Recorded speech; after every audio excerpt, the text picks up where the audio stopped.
It is interesting, though, that they start with the pig episode.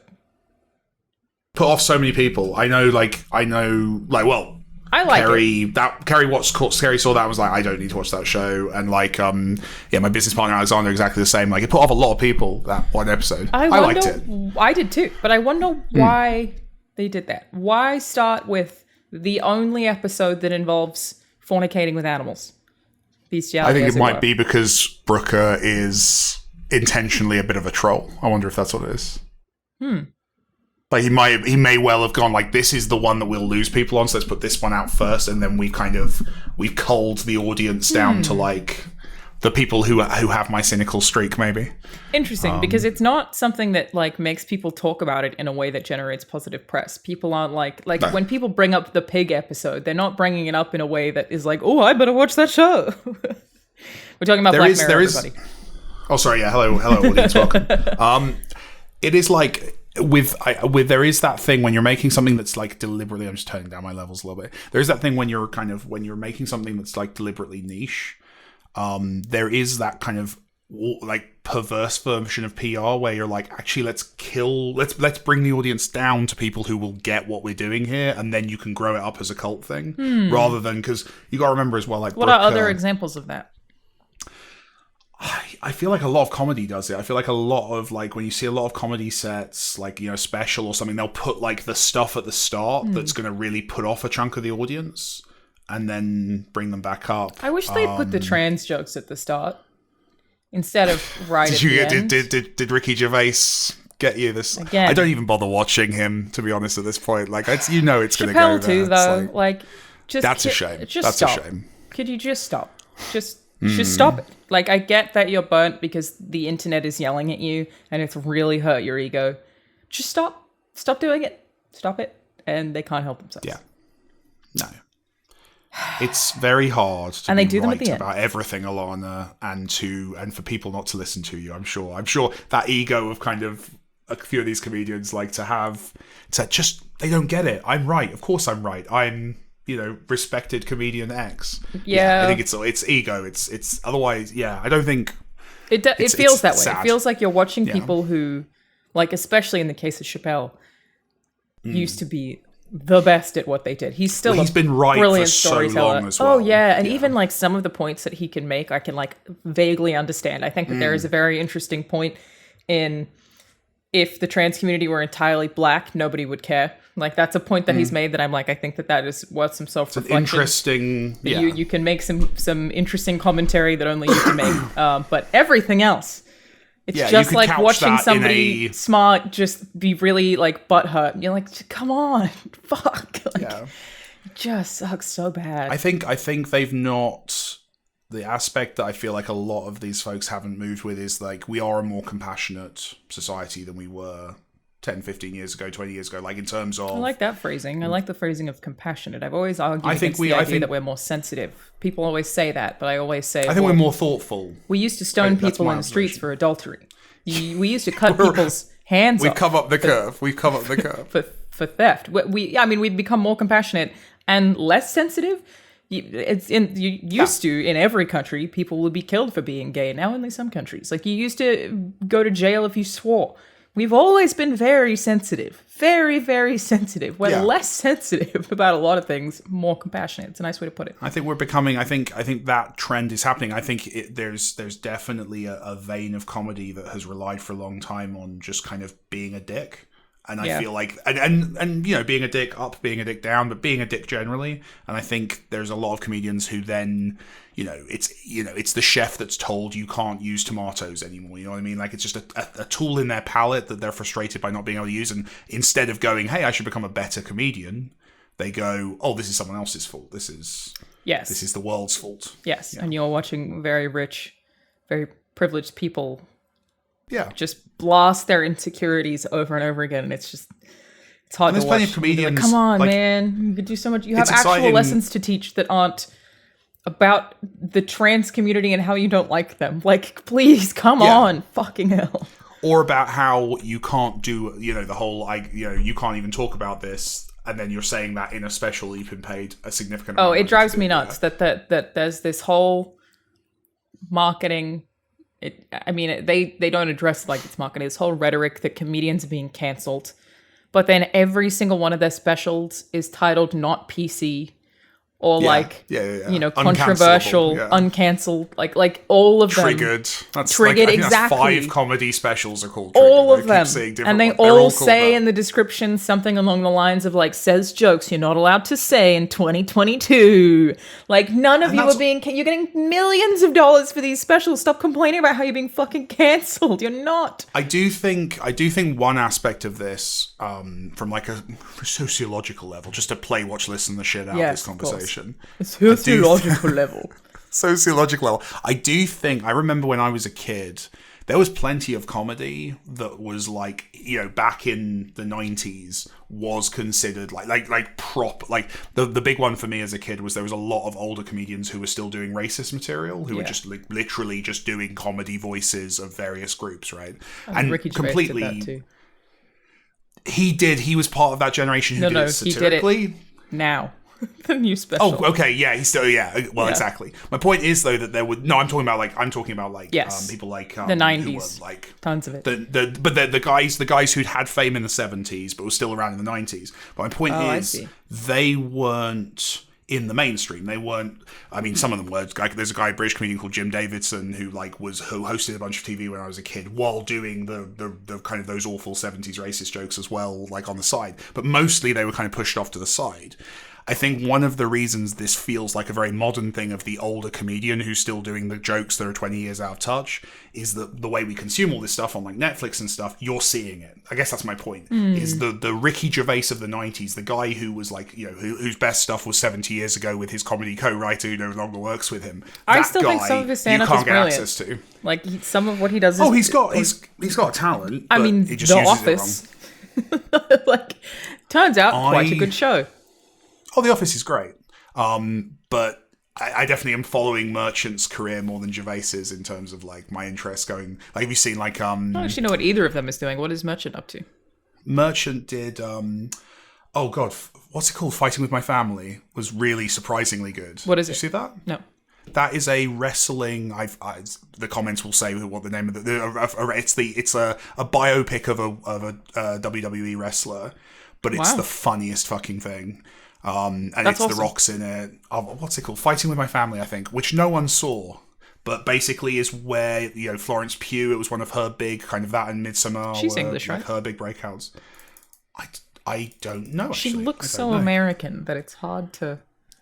She does look American. I know what you mean. Something about her is just visually American. Fighting with My Family. Am I getting that right? Because it's one I recommend to people because it looks. If you look at like the box art, you look at like you can absolutely rule it out as and it's it's WWE funded it, so it's a bit propagandistic for like their thing. But like it's genuinely Paige. That's the name of the wrestler. Was like a big. Kind of iconic wrestler. It's that, but stuff like that. Like, so Stephen Merchant's doing a lot of comedy writing. He was on Conan's podcast recently. He's really funny and good. And then and his stuff is very inclusive and awesome and doesn't feel the need to. Have you seen the idea that like all woke stand up is bad or woke comedy is bad? You seen this? Have you heard about this? There's like this rhetoric that like woke comedy is terrible, but like Bo Burnham's Inside is like that's woke comedy. Excellent. That's woke comedy, and people fucking loved it. Like and it was so many popular. Good comedians.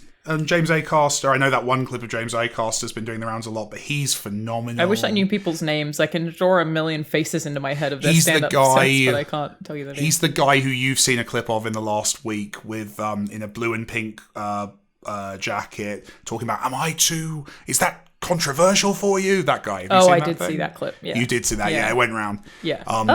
I'm obsessed with Auntie Donna, and there's a lot of great Australian comics happening at the moment. Randy Feltface, I'll get through all of them. There you go. Get that Australian inclusion in. Appreciate that. Yeah, there's loads of really good comedy because what's interesting is, like all great art and design, when you have a constraint, and the constraint is we're not just going to be mean to people. Be nice. Anymore, it's hard.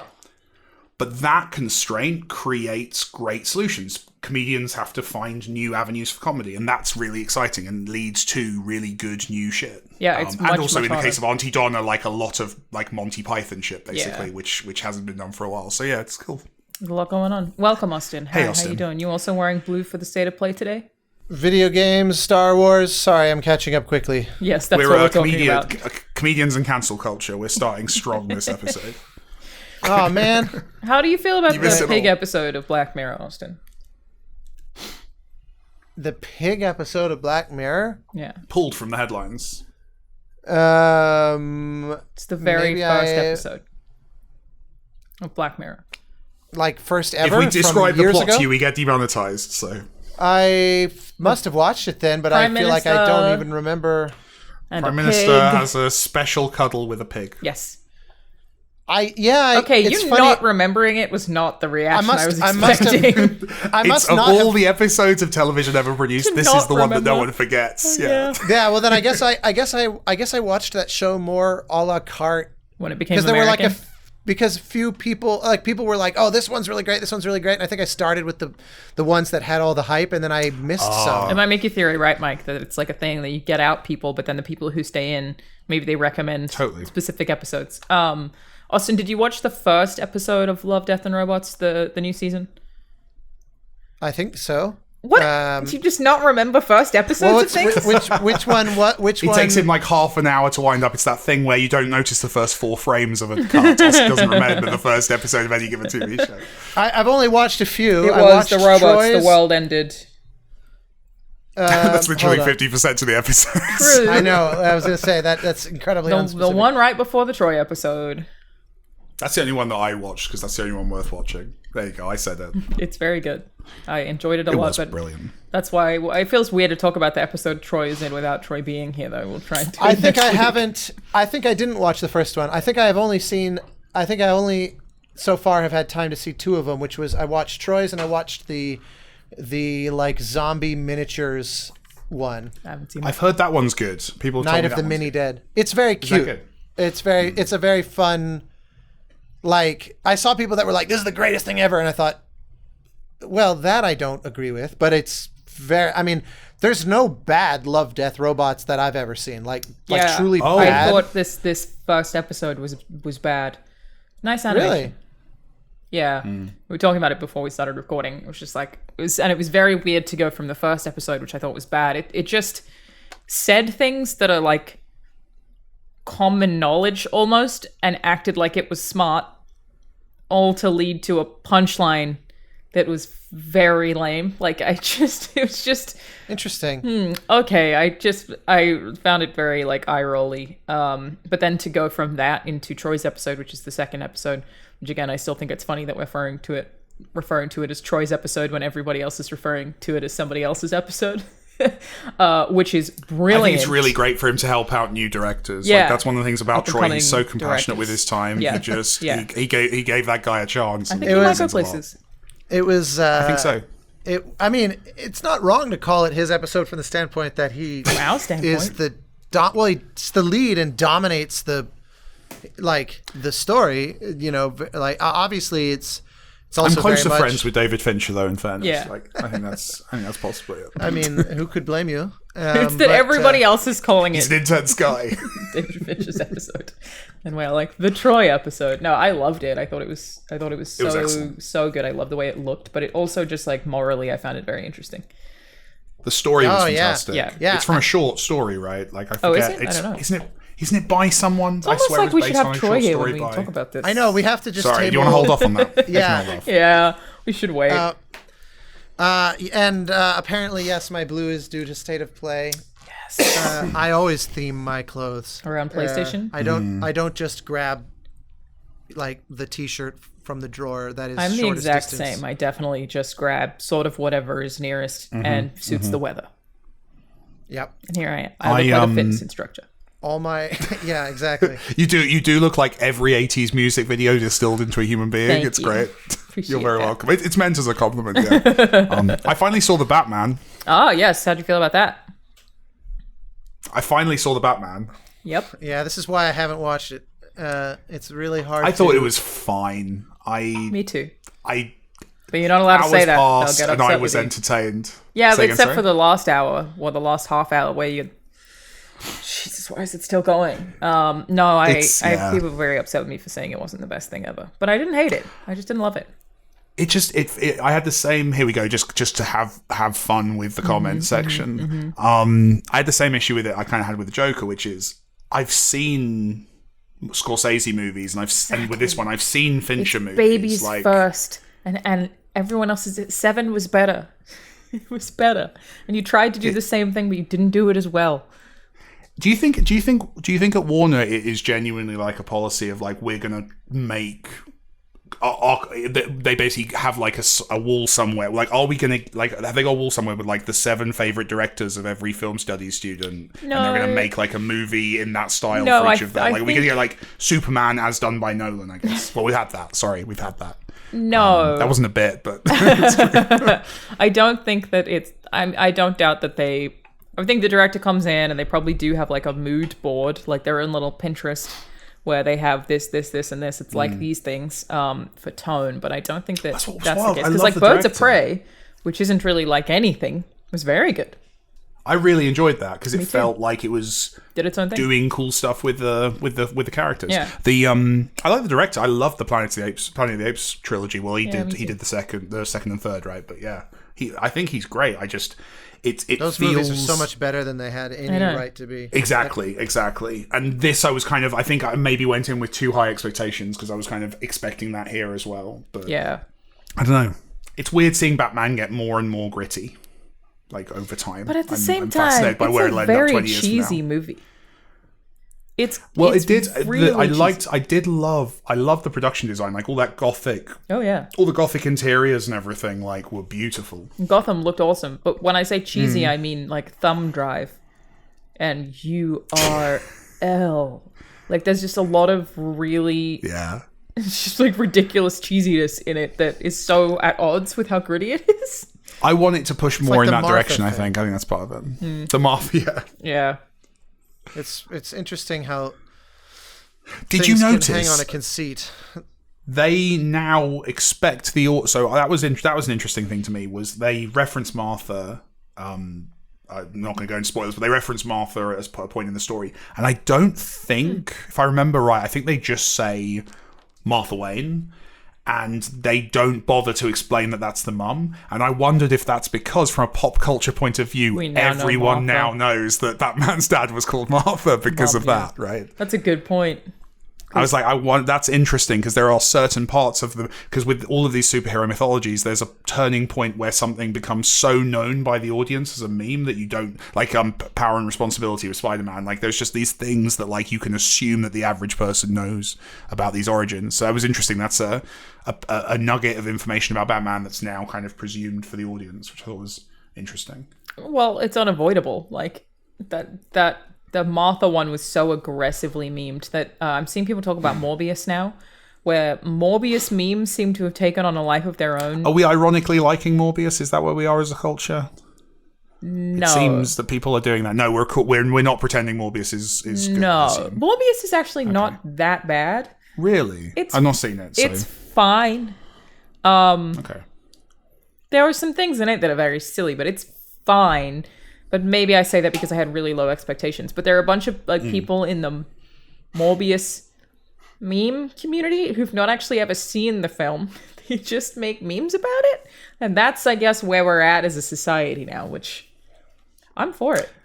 Well, we do live in a society, so fair enough. We live in a society. They said that in one of the Batman movies too. I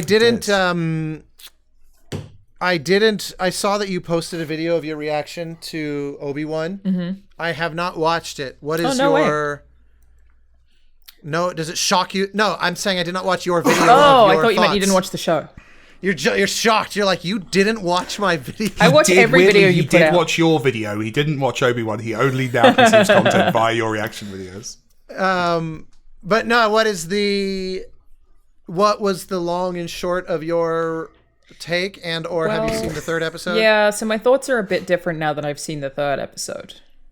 And actually, before you go in, Mike, where are you at with it? I've seen 1 and 2, but not 3. But it's fine. It's Star Wars. Well, I won't spoil it. I'm not too anyway. worried about spoilers. We know where we're going with this. That's true, but we can. So. I think we can avoid them because it did just come. Well, it didn't just come out when the episode's out. Whatever. Oddly, one of the problems with the show is that spoilers are possible because it totally retcons they blatantly contradict things that are supposed to take place after it. Yeah. So it does have spoilers in the sense right? that things that aren't supposed to have happened happen. Yes. And in episode 3.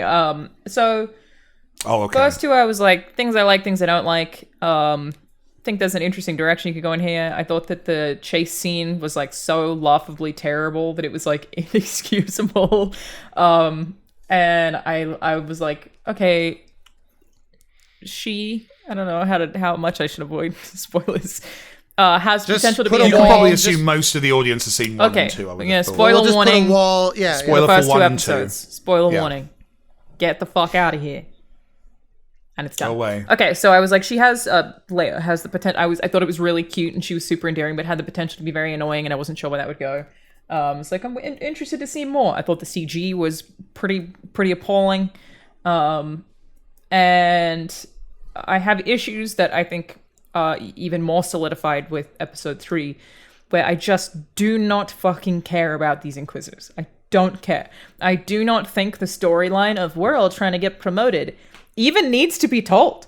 Of course they are. Like, I don't know why you even need to give me a scene of these Inquisitors being like, I'm trying to get on Vader's good side. No shit. That's like your whole thing. I don't know why I need to see you talking about it. I don't care at all.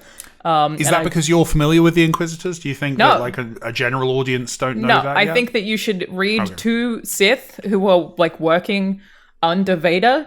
But they would be competitive. Yeah. Well, you see it anyway. They just keep having scenes where they talk about it and they have this conflict where they're trying to please Vader. Again, as 2 Sith, no fucking shit that's what you're doing. Like, I don't... I think that anybody would be able to infer that with zero...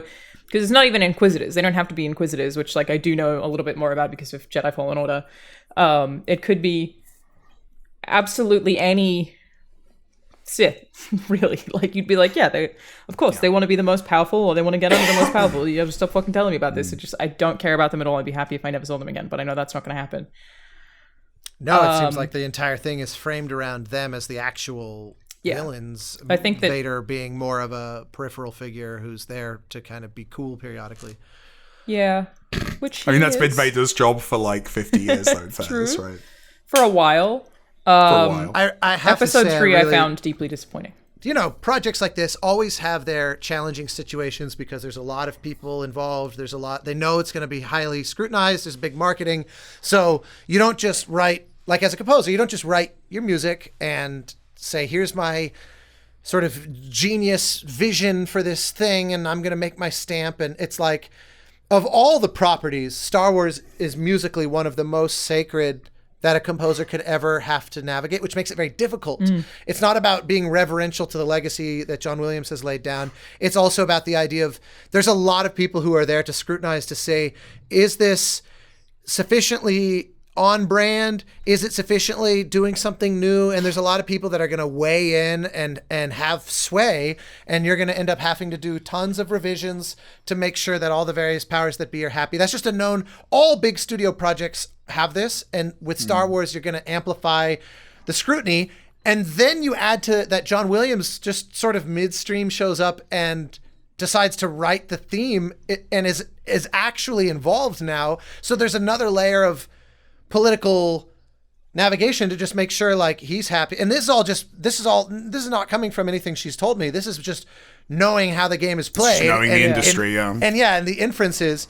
But the conversation, made it sound like, like this was a feat to pull off for sure. She did a very admirable job at just surviving the challenges of both just creatively satisfying it and also just navigating to make sure the powers that be and the stakeholders are all happy. I know somebody who worked on it, that I won't even give insight to what their job was, who said that the show went through a lot of iterations and that he was very upset that what they had at the start wasn't what came out at the end. They really had to iterate a lot and change a lot of things over. He meaning Ewan McGregor? Yes, my friend Ewan McGregor. I thought you were saying no. I didn't realize the person that I don't want to identify. I was chatting to my friend Danny Boyle about it. Yeah. And Fincher, of course. My friend George Lucas. And he mentioned Ewan's problems. Yep. I thought you were saying that, like, because sometimes you hear those stories of like, you know, you would have someone like this show, I'm sure, was greenlit based on Ewan McGregor. And you know what? You know what? If you guys show up with it, I'll do it. And then like sometimes you hear stories. I haven't heard that about this one, but there are sometimes things that happen where you get the person that is the linchpin of the whole thing to agree to do it. And then by the time it sort of reaches the finish line, the creative process has evolved it into a thing that's really different than what they had hoped for. And then now you're kind of like, well, let's just try to make the most of it. I'm not in no way saying that was the case here, but I have heard of other movies. I believe it was originally a bit darker. And as that was dialed back, it kind of hurt parts of the script. I heard that the thumb drive joke was originally in this show. Yeah, and they actually moved it over to Warner, weirdly. Bizarrely. Yeah, it's funny Hollywood's complicated. It's fine. It's funny how in general Star Wars I don't think benefits from being dark and gritty, though I do like Rogue One the most by far of all Disney era Star Wars work, and that's like the most dark and gritty, and it's also it's the one time you see like the most remorseless version of Vader, the one that actually acts like he is sort of built up to be. You get that one scene in Rogue One of him just being completely violent and destructive. So good. Yeah, and it's the one payoff of him being the Vader that name implies. And so despite that, so I love that movie to death. And I just find it so genuinely like heart accelerating, you know, but all the rest, I felt like, you know, it's weird how there are certain things that feel like they're, you know, it being under the sort of brand of Disney and the certain family-friendly implications that brings that feel like it's holding it back. And yet I'm like, well, but is it? Because Star Wars was never supposed to be this gritty, realistic thing. So I find myself sometimes a little confused about where I think it ought to go, because like there were places where I thought Boba Fett would have benefited from him being just this cold-hearted killer, and like him being the hard opposite really sabotaged it, I felt. And it was like, he's not a bounty hunter. Like, he was implied to be this absolutely ruthless beast. Again, all through implication. We don't really see him do anything in the originals. Which George would have done on purpose. Like, you know, he still says they were supposed to be kids' movies. It would have been intentional that you never saw that. Yeah, so it's always interesting how, you know, once things expand to a certain point and you're looking for places to go, you end up with a challenge of like, how much do we have to abandon the fundamentals to keep going new places without just retreading? And I think that's been my biggest gripe, is this thing is so... It feels to me like Leia is... They looked at Grogu and go, how do we do that, but not that? She was a... I think that kid's doing a great job, though. Like, I'm going to stand up for that bit. Like, it feels very New Hope Leia. Oh, it definitely feels Leia. Yeah, I didn't love some of her acting, but I especially after episode 3, I'm like, yeah, no, she is like very much Leia. She's got that essence down in a really impressive way. I don't think there's an issue with her, and likewise, I think Ewan McGregor is brilliant, fucking awesome. He's so good. He makes a lot, you know, and that moment, I actually was moved. It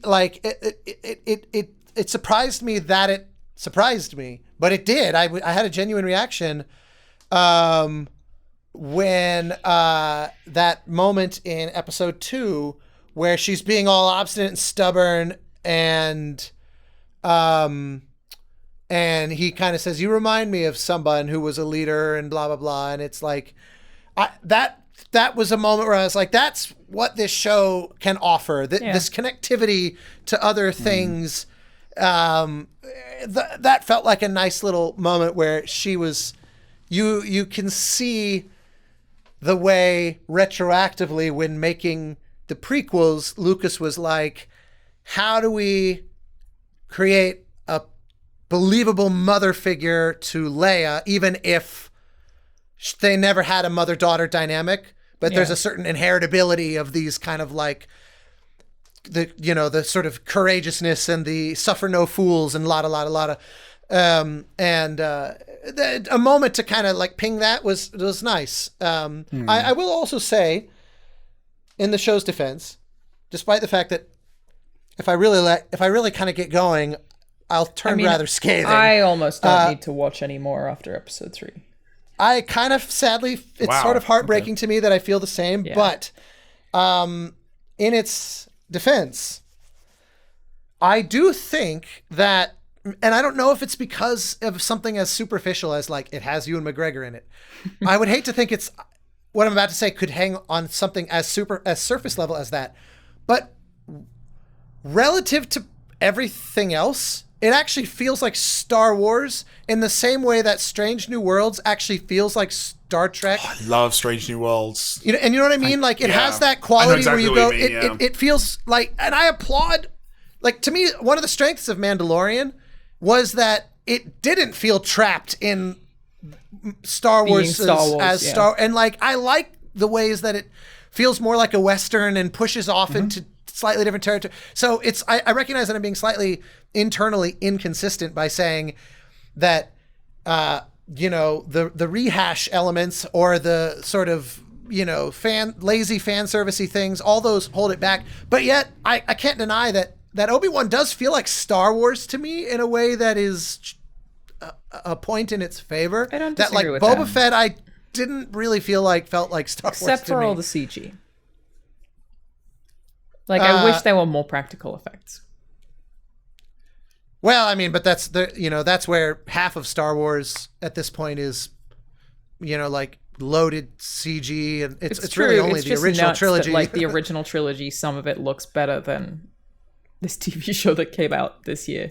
It's just wild. But I think Ewan McGregor is enough to carry it. Like I said, I found episode 3 extremely disappointing. Just really, that's what you did with, okay, wow, okay. And then I just sat and thought about it and was like, fucking hell. But he's It actually made me more excited to watch episode 3 based on that. Have fun. Like, okay. I know, I really do want to talk about it. It might not bother you. It's like, it depends on your level of investment, I think. Because like my Twitter timeline was covered in people who was so happy about it. And I was like, okay. I'm a late bloomer when it comes to Star Wars, like 100%. Like I definitely arguably Mandalorian was like the first thing I truly loved. Like that I was like, I've enjoyed all of Star Wars, but I would say that was the point where I was. Oh, I'm also weirdly not a huge Star Wars fan. Like I don't put myself in that category because there are people who are just like such big fans that like I feel like I'm ushered out by how hardcore some people. Like I don't feel like I'm on Austin's level at all. I've been very saturated with Star Wars though lately. I did. I went on Rise of the Resistance for the first time. How was that? I haven't done it. Incredible, like a new stage in theme park. Really? Stuff, yeah. Damn. It's incredible. I had a friend text me that exact sentiment yesterday. Wow. Oh, really? Yeah. Yeah, he just went on a whim and was like, "This is a game changer." Whoa. It changes everything. Yeah, it feels like a victory lap. It's like great video games. It incorporates everything that's gone before it, but then just spins it in its own. Avoid spoilers. Like, do not find out anything about it. That's an interesting concept for a ride. Wow. If you like the depth of it and the surprising nature of it, is something. It's the first time, where I would care about spoilers with a ride. But someone said that to me when it first opened, so I did avoid seeing anything. I'm a big theme park fan, so I was, and it's amazing. It's worth like I don't know if it's worth the price of admission to the park, but it's close. Like it's that good. Wow. I mean, as a Star Wars fan, to me that's an easily justified.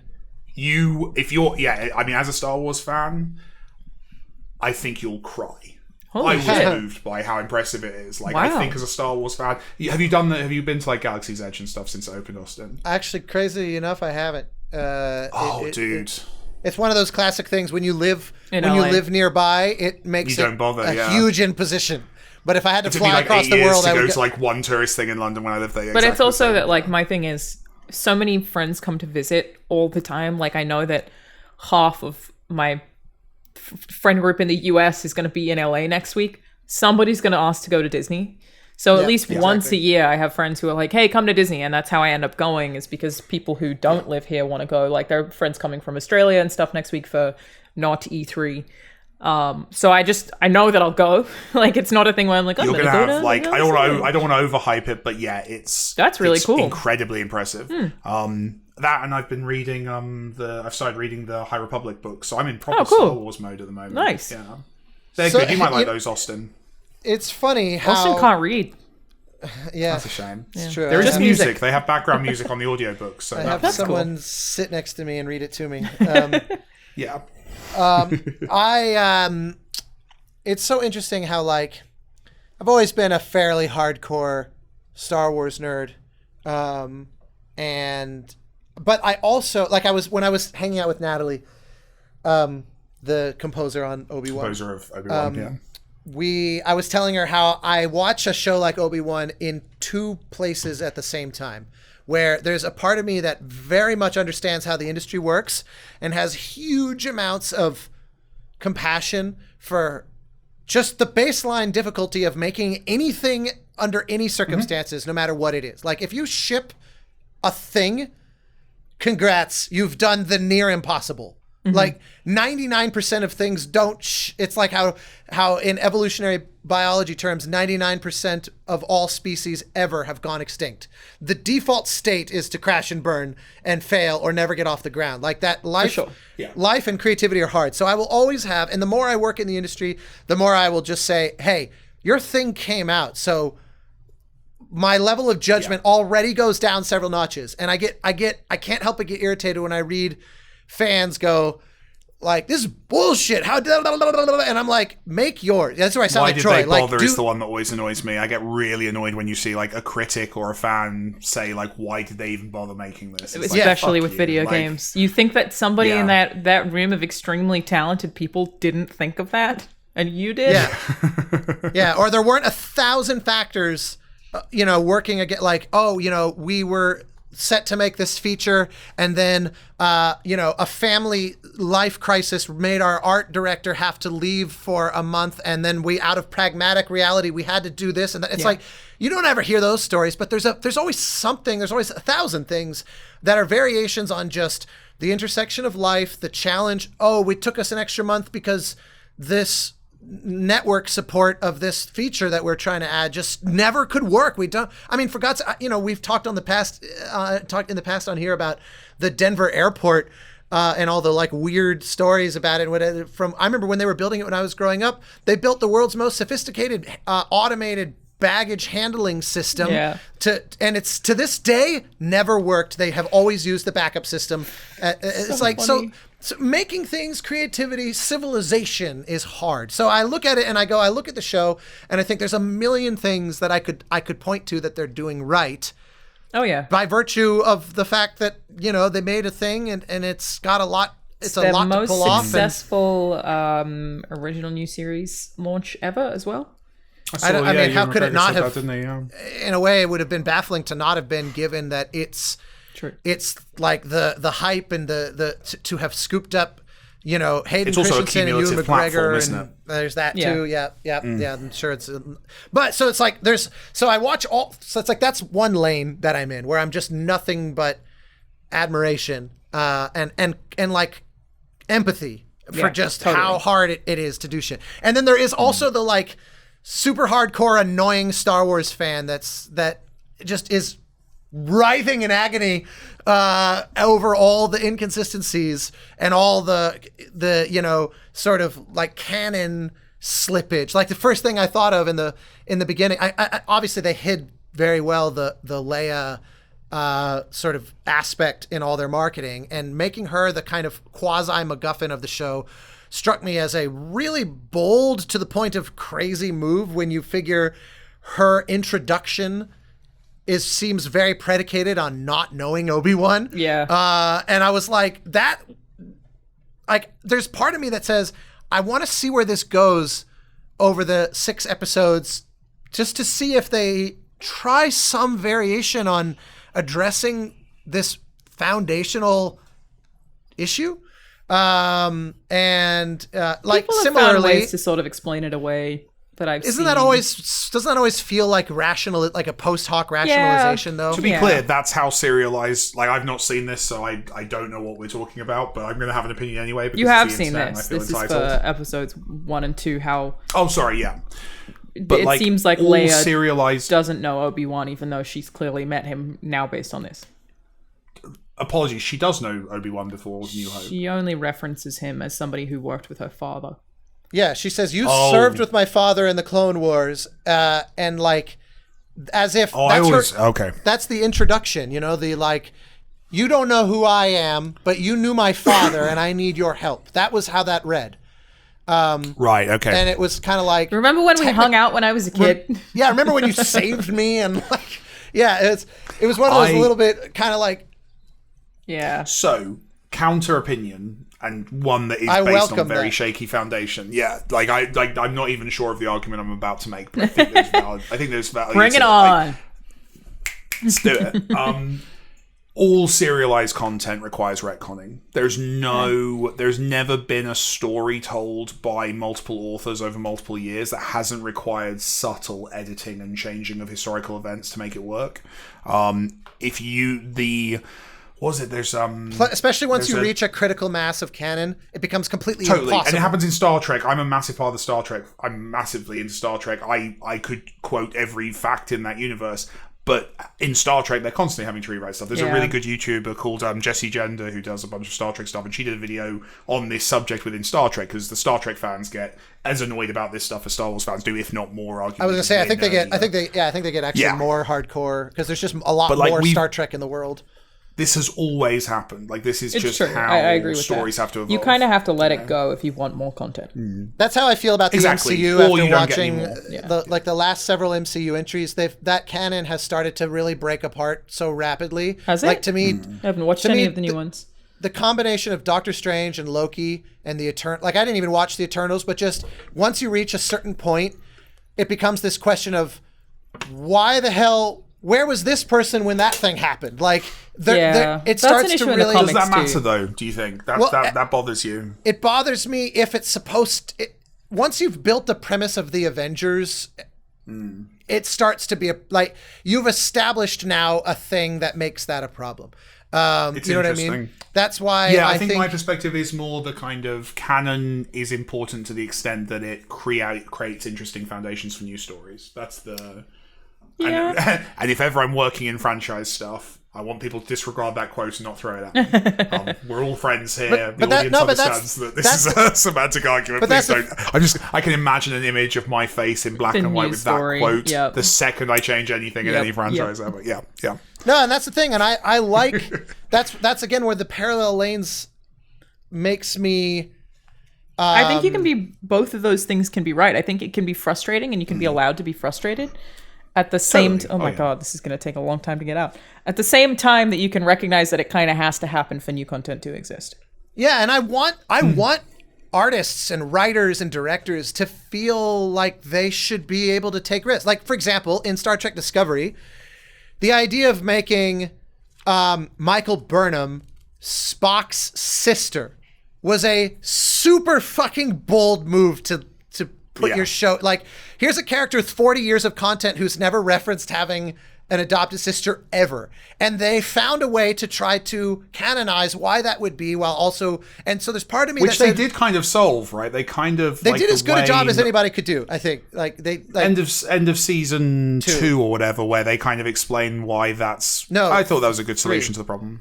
3? Yeah, 2 or 3? No, I think it is 2. You're right. The one where they do the montage that explains why you've never heard about that character. Yeah, that thing. And they clearly, it seemed like they had that in mind from the start because they knew they had opened up this interesting can of worms about Spock and la. And like, I can't not admire the moxie of that. It's because it's like, don't hear moxie enough anymore. Good word. Well, yeah, it's true. So that's where that's the professional.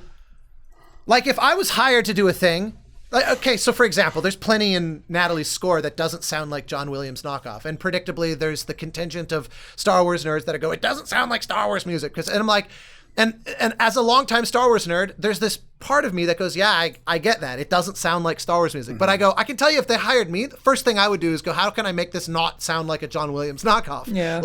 The artist always is going to want to try to do something new. And it makes working on long-running franchises a really daunting challenge, especially of all of them, Star Wars. And so I've had an interesting kind of watching it where I go, I think part of the whole Disney Plus thing, even despite the blatant fan service plays that they make all the time, a lot of which really rub me the wrong way.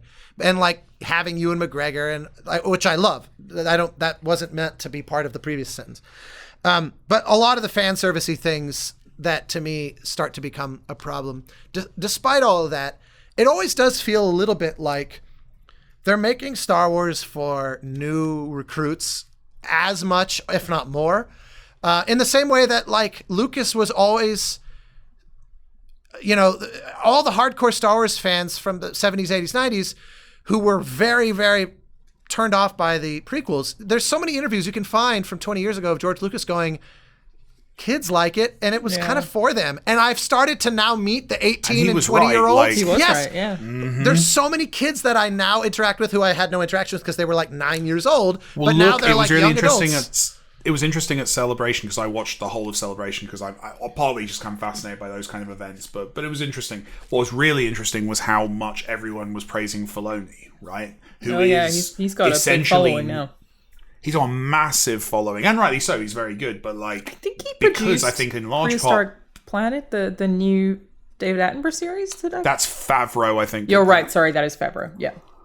But and that's one that I could talk for an hour on the Prehistoric Planet. Oh my god, show, I love I have it. my issues with that. I still haven't. I love really? it. Okay.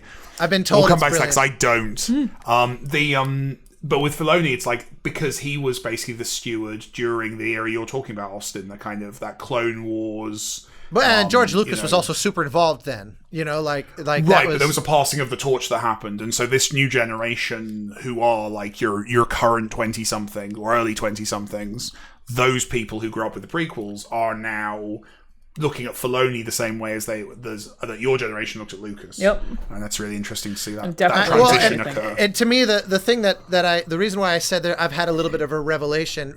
Revelation's too strong a word, but like. I was my own case study of this phenomenon because I watched the Halo series. I've never played a Halo game in my life other than at a friend's house, multiplayer, intermittently. It's cool. Neither did anyone who made that show, so you're fine. That's the thing. That's the thing. So I watched the whole season, and I was like, look, I'm into more. Generally, I'm into like slightly more hardcore sci-fi. Like The Expanse, that's deeply my jam by comparison. But I had fun with it. I have zero Halo attachments and baggage, and it's very clear to me from what little I do know of that franchise that they've rather substantially made alterations. Yeah, if you're like me and you're into the Halo lore, then you probably didn't love. Like it's really hard to accept. That's cool. It's working for you. That's cool. And it made me appreciate. It put me on the other side of the fence, I think, for maybe the first time in my adulthood, where I watched a thing as essentially an outsider that has a huge amount of insiderness about it that I've just, because of random life, I've just not found myself inside it. Because I would totally be into Halo. I just never had the original Xbox or a 360, and so it's like I kind of missed the boat. And I was like, look, this show is fun. Like I don't hate on it. And it made me appreciate that there's probably a shit ton of people watching Obi-Wan right now. That's their first ever Star Wars thing. And like, this is fucking awesome. It's true. It's kind of unfathomable, but you're right. It seems unfathomable from the inside, but we've learned this already from the prequels, and we've learned it. Like, how many people heard about Grogu and were like, "Oh, I guess I should check that out." You're totally right. Or saw Baby Yoda and were just like, "Oh my god, cutest thing I've ever seen," and then watch based on that. Yeah, I bet over the half of the audience of Obi-Wan are watching it and thinking of it as a sequel rather than a prequel. Like, I bet there's a large contingent of the audience who. Because their primary... They see it as like episode 3.5 and not 4.5. I have a lot of love for both of those trilogies, and I feel like perspective-wise, am looking at it as a sequel. But that's because so much the cast as well Hayden Christensen specifically is what made me do that. It's not just that it's... Obi-Wan, I mean, Ewan McGregor is obviously tied to the prequels, but the fact that Hayden Christensen was so much in the marketing is that in my head it is a sequel and not a prequel. I bet, Austin, I assume your default would be that you're watching a prequel series, right? That you're watching something that's a prequel to New Hope. I guess I don't know. To me, I really just saw it as exactly down the middle. Fair enough. I really and I the have funny a flawed thing is, hypothesis. I'm realizing I also think part of maybe what breaks my heart about the show is that Rogue One, the combination of Rogue One and Jedi Fallen Order, I think exposed to me that I think my favorite Star Wars era window of time is between 3 and 4. Like the heyday of the Empire, it seems to be the most quintessential what Star Wars is. You watched Clone Wars, right? I've seen about half of Clone Wars. I've not seen the back half of Clone Wars, but I back half enjoyed is that. Incredible. That's Loved the it. thing. I started watching it only in like the last year because it was one of those things that I somehow, again, as a diehard Star Wars nut, it was weird that was a giant hole in my Yeah, you definitely should finish it. consumption. It's very good and also makes the prequels better. I think I like them more having watched that whole series. It adds in a lot of context that the prequels just didn't bother with for some reason. Points as a side note, but kind of peripheral or related, adjacent to the to Clone Wars and the prequels was I thought it was cool to have Tamura, what's his name, Morrison, as a disgruntled veteran clone trooper in Episode 2. Like as a way to kind of tie it all together, just fully. I don't know, that to me as a little moment, I was like, there's something there, like that's a bit of world building, fingers outstretched. Yeah, those kinds of details I like. I have to run. So this is going to be a slightly shorter episode. Hopefully we have Troy next week to talk about Love, Death, and Robots because, his episode. Loved it. Yeah. His episode, of course. The most famous person on that episode, of course. And otherwise, just for context, we are recording this before the State of Play.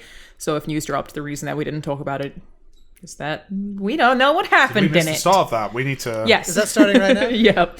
Yeah, I'm gonna hop immediately. Thanks for watching, everyone. Play, watch, listen, maybe the Bye!